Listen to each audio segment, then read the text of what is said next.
Thus says Yahweh, this city shall surely be given into the hand of the army of the king of Babylon, and he shall take it.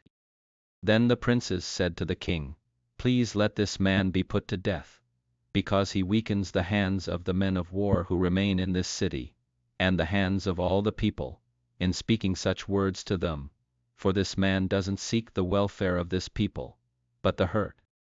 Zedekiah the king said, behold, he is in your hand, for the king is not he who can do anything against you. Then took they Jeremiah, and cast him into the dungeon of Malchiah the king's son, that was in the court of the guard, and they let down Jeremiah with cords. In the dungeon there was no water, but mire, and Jeremiah sank in the mire.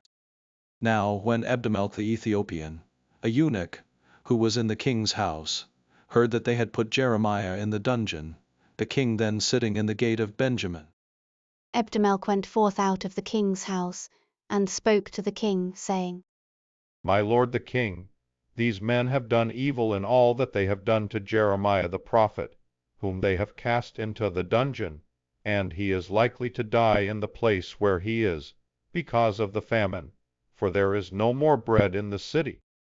Then the king commanded Ebedmelech the Ethiopian, saying, Take from here 30 men with you, and take up Jeremiah the prophet out of the dungeon, before he die. So Ebedmelech took the men with him, and went into the house of the king under the treasury, and took their rags and worn-out garments, and let them down by cords into the dungeon to Jeremiah.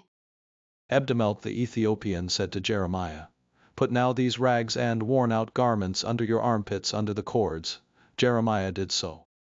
So they drew up Jeremiah with the cords, and took him up out of the dungeon, and Jeremiah remained in the court of the guard. Then Zedekiah the king sent, and took Jeremiah the prophet to him into the third entry that is in the house of Yahweh. And the king said to Jeremiah, I will ask you something, hide nothing from me. Then Jeremiah said to Zedekiah, If I declare it to you, will you not surely put me to death? And if I give you counsel, you will not listen to me. So Zedekiah the king swore secretly to Jeremiah, saying, As Yahweh lives, who made us this soul, I will not put you to death, neither will I give you into the hand of these men who seek your life. Then Jeremiah said to Zedekiah, Thus says Yahweh, the God of armies, the God of Israel, if you will go forth to the king of Babylon's princes, then your soul shall live, and the city shall not be burned with fire, and you shall live, and your house.